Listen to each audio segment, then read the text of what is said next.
Le pyjama du pauvre. Roman de Razak. Extrait audio. Tous les élèves de ma classe pourraient le confirmer, le dessin anatomique, le plus difficile à retenir, était le dessin de la coupe du cerveau. Sa nomenclature, avec ses thalamus et hypothalamus, faisait suer les élèves de terminale. C'était mon don de dessinateur, qui m'y avait aidé. J'avais remarqué que les parties internes, de cette coupe longitudinale, ressemblaient à une tête de coq. Grâce à cette image mentale, le dessin fut mémorisé dans sa totalité, avec facilité, et sans avoir à le reproduire plusieurs fois. Le bec du coq imaginaire correspondait à l'hypophyse, son ergot au corps calleux, son œil au thalamus, et le cou au bulbe rachidien. Beaucoup d'élèves confondaient hypophyse et épiphyse, moi je les mettais à leur bonne place, grâce au raccourci imagé précité. Je m'y sentais à l'aise, alors que d'autres passaient leur temps à expérimenter d'autres subterfuges frauduleux, pour avoir une bonne note, pour les formules de physique-chimie, et là, je conseille les élèves de terminale d'aujourd'hui, de m'imiter. Ils en seraient satisfaits. Ça consiste à transcrire ces formules sur des feuilles, en gros caractères, et les accrocher au mur de la chambre, comme des tableaux. La mémoire visuelle fait le reste. Concernant les procédés frauduleux, dont le copiage était le plus répugnant, on ne manquait pas d'ingéniosité.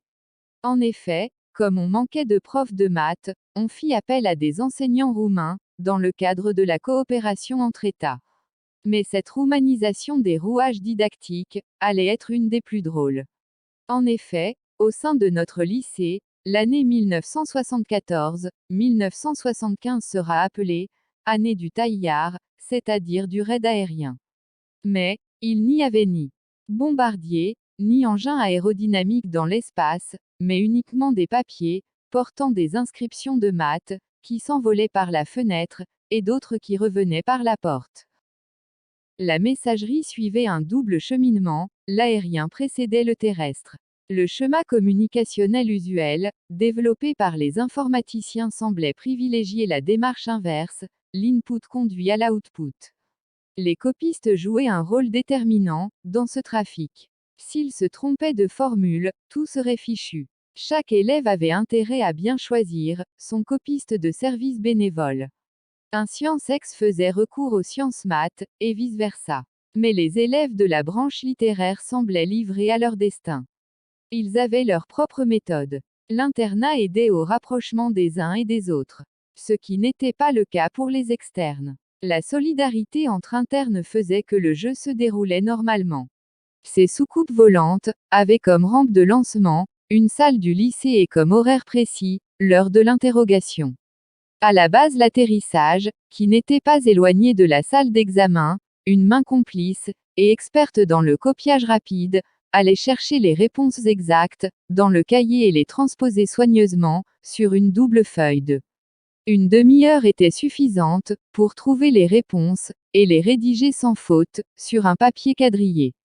Les répétiteurs, qui prétendaient être plus futés que les élèves, n'y voyaient que du feu. Maintenant, après le ravitaillement, comment faire pour rentrer à la base? Rien de plus facile, on demandait au prof l'autorisation, pour aller aux toilettes.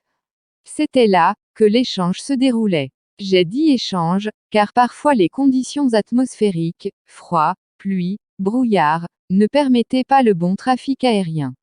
La fermeture des fenêtres compliquait le jeu. En cachette, on dissimulait sous les vêtements, la précieuse double feuille, chargée de réponses adéquates. Quand on regagnait le banc, on ajoutait le nom et le prénom, et puis on remettait sa copie au prof. Ce dernier n'était pas assez espiègle, pour comparer les styles graphologiques. Peut-être était-il venu au pays, avec l'idée vaseuse, qu'on avait affaire aux arrière-petits-fils, de ceux qui avaient inventé, le mot algèbre. Les 18 sur 20 pleuvaient. Jamais ces al-Khawarizmi, en herbe, n'avaient trouvé le champ propice, et n'avaient autant proliféré, que cette année-là, car ces cracks de mathématiques allaient être freinés brutalement, par les épreuves du bac. Leur aviation numérique devenait obsolète, et non opérationnelle. Le bac avait ses radars.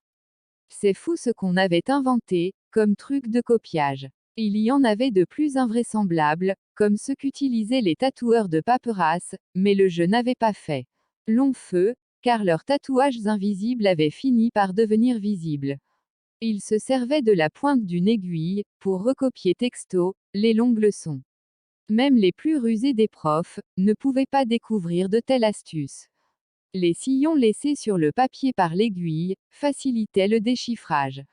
Il avait fallu qu'un élève ratât son coup, pour que les autres fussent dénoncés avertis. Les profs prenaient la précaution d'examiner les feuilles des élèves, avant d'écrire les questions sur le tableau.